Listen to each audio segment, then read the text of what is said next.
tous, aujourd'hui on va s'occuper d'un MacBook Pro qui a un défaut que j'ai pas vu très souvent on va dire, mais qui peut arriver. Donc les deux ports USB ne fonctionnent pas. Bon, on avait échangé par mail avec le client, il pensait que c'était peut-être les ports USB qui étaient à changer, donc les connecteurs. Et en fait je me suis aperçu qu'ils étaient vraiment en très bon état, ils sont vraiment nickel, on n'a vraiment rien qui pourrait laisser penser que ça vient des connecteurs, je pense qu'ils sont en très bon état, donc à mon avis c'est pas un souci de connecteur, c'est plutôt un souci de carte mère. Alors comment ça fonctionne? Simplement, en général on a une seule et unique alimentation pour les ports USB, ça va être 5 volts. Et ça fonctionne pour Mac ou pour PC portable, c'est les mêmes voltages. Pour les tester, c'est plutôt simple en général. La première chose à faire, c'est sans ouvrir la machine, vous pouvez brancher une clé USB avec une petite LED, et vous voyez si la LED s'allume. Déjà, si ça s'allume, c'est que vous avez bien vos 5 volts. Moi, c'est pas le cas, j'ai branché des clés USB dessus, et j'ai pas mes petites lumières qui s'allument, donc je pense que j'ai un problème de voltage, à mon avis. J'ai essayé sur les deux ports et j'ai rien. Donc je vais ouvrir la machine et puis on va voir un petit peu ce qu'il se passe, si on peut repérer quelque chose d'anormal. Allez, c'est parti. On va d'abord jeter un petit coup d'œil au schéma papier pour essayer de comprendre un petit peu mieux comment ça fonctionne. Donc on va chercher les ports USB, donc page 42 et 43, external USB 3. Alors attention, je précise que c'est du USB classique, hein, USB 3, USB 2 entre guillemets. USB 3 et pas USB-C, hein, donc ne cherchez pas les mêmes systèmes sur de l'USB-C, ça ne fonctionnera pas du tout de la même façon. On est sur de l'USB entre guillemets classique, hein, plus ancien que l'USB-C actuel, hein, donc ça ne fonctionne pas du tout de la même manière. Donc page 42 et 43, alors c'est parti, j'y vais.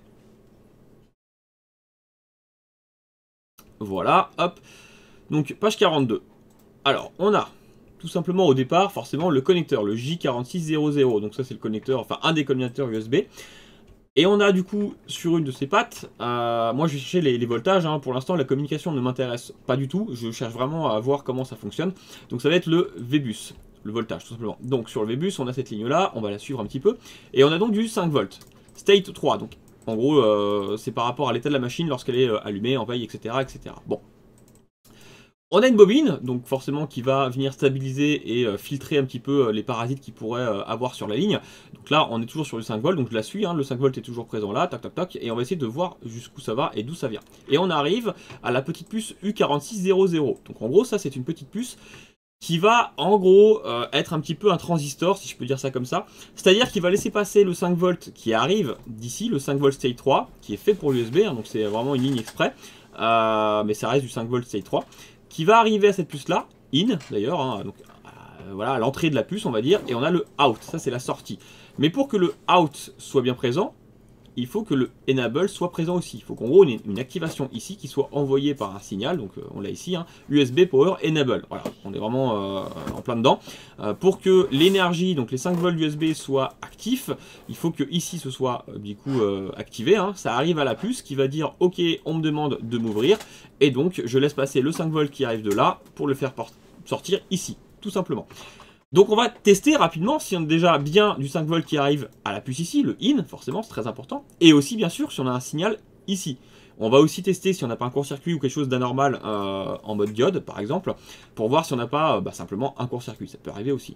Ok, c'est vraiment très important de tester toutes ces choses-là. C'est très simple à faire, mais il faut les comprendre forcément, et ne pas changer tous les composants, les connecteurs, un par un, en se disant est-ce que c'est celui-ci, est-ce que c'est celui-ci, bref, voilà.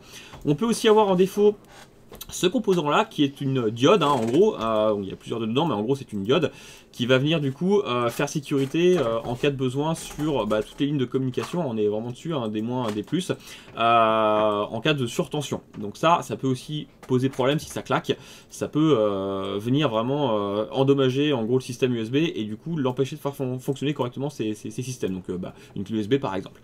On va donc chercher la puce U4600, hop, sur le board view. Donc la voici. Là, il y a du GND. Là, il y a donc le 5 volts state 3, donc vraiment le voltage d'entrée. L'activation est juste en dessous. Donc ici, on est censé avoir 5 volts. Ici, on est censé avoir un signal de 3 volts 3. Et pour les sorties, c'était les pattes 9 et 8. Donc là, et là, je suis censé avoir 5 volts en sortie. Bon, et bien je vais tester ici, du coup, est-ce que j'ai 5 volts? Ici, est-ce que j'ai le signal 3 volts 3? Et ici et là, est-ce que j'ai 5 volts? Allez, c'est parti, on fait ça sur la carte. Voilà, donc la puce est ici, on la reconnaît bien. On a du coup, on voit bien sur les traces là, au niveau de la carte mère, je vais essayer de voir si c'est bien pour vous aussi. c'est pas flou, c'est correct. On a donc les traces ici pour le 5 volts, donc je peux le tester au gros condensateur qui est ici, donc là je suis censé avoir 5 volts. Le signal, on a deux petites pattes là, 3 volts 3, et donc les sorties qui sont normalement 9 et 8, il y en a une là par exemple, je vais pouvoir tester celle-ci là, voir si j'ai du coup bien du 5 volts en sortie. Allez, c'est parti, je branche le Mac, il devrait démarrer tout seul parce que j'ai débranché la batterie.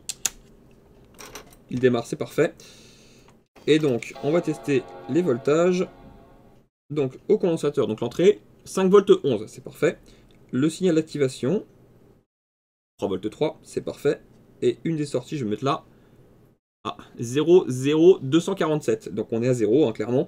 Donc on a bien un souci, et je pense que c'est le second, à mon avis. 0, 0, 512, 505, bref, c'est pas terrible non plus. Donc on a un défaut quelque part sur ces lignes-là. Alors soit la puce là, elle est HS, et du coup, elle reçoit bien tout ce qu'il faut pour cracher son voltage, mais elle ne le crache pas. Soit il y a un court-circuit sur une des deux lignes. Est-ce qu'elle chauffe? Elle ne chauffe pas ou très peu. Donc je pense sincèrement que si elle ne chauffe pas, c'est qu'il y a peu de chances pour qu'il y ait un court-circuit. Donc elle doit être claquée. Bon, par sécurité, je vais tester en mode diode pour voir si c'est cohérent. Allez, on fait ça. J'ai débranché le Mac. Je passe en diode.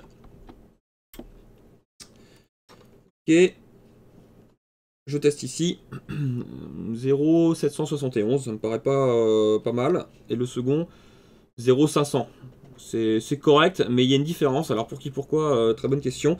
Est-ce que c'est parce qu'elle n'est pas claquée en interne? En tout cas, je n'ai pas de court-circuit, donc c'est plutôt bon signe. Donc si j'ai pas de court-circuit, c'est qu'à mon avis, elle est HS tout simplement. Donc je vais la changer, je vais la piquer sur une carte mère pour pièce, bien sûr. On va la remplacer, et puis normalement, on va avoir un petit peu de mieux, j'espère du moins. Je vais démonter la carte mère pour faire ça, parce que là forcément, il faut que je dessoude, il faut que je chauffe fort. Donc là, je vais démonter la carte mère complètement. Je prends une pièce, du coup, sur une carte mère pour pièce. Et puis on fait l'échange pour voir si on va avoir une belle amélioration, mais je pense que oui. À mon avis, on a trouvé le problème et le coupable. Allez, c'est parti, on fait ça. Alors, c'est parti. Donc, j'ai récupéré déjà une puce sur une carte mère HS. Hop, voilà. Maintenant, on va retirer la puce de la carte mère, du coup, que je souhaite réparer. Parfait, et on y va.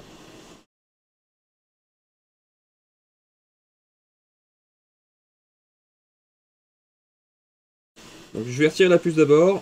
Ensuite, je vais tester en mode diode rapidement, voir si les valeurs sont égales de chaque côté des deux alimentations, parce que là, tout à l'heure, j'ai repéré quand même, il y avait une petite différence. Donc on va voir si ça s'équilibre, on va dire, et si les valeurs diodes sont les mêmes, parce qu'on est quand même sur les deux mêmes ports USB, donc c'est étrange qu'il y en ait un qui soit différent par rapport à l'autre. Et bon, on va voir si cette différence est liée à la puce ou si c'est ailleurs. On va jeter un coup d'œil. Voilà, donc là, je la retire, c'est parfait. Je vais donc tester rapidement en mode diode. Bon, ça va être un petit peu, comme elle est chaude la carte mère, ça va être un petit peu faussé, on va dire, mais si ça revient au même de chaque côté, c'est qu'on est plutôt bon signe, à mon avis. OL, ce qui est normal.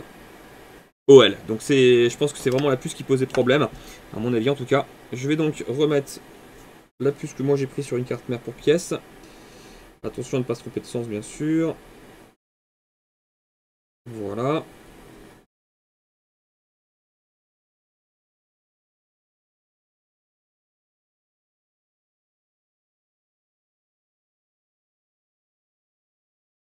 Et techniquement, ça devrait résoudre mon problème.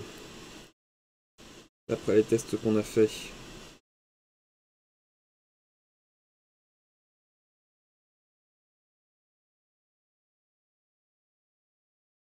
Parfait. Je laisse refroidir.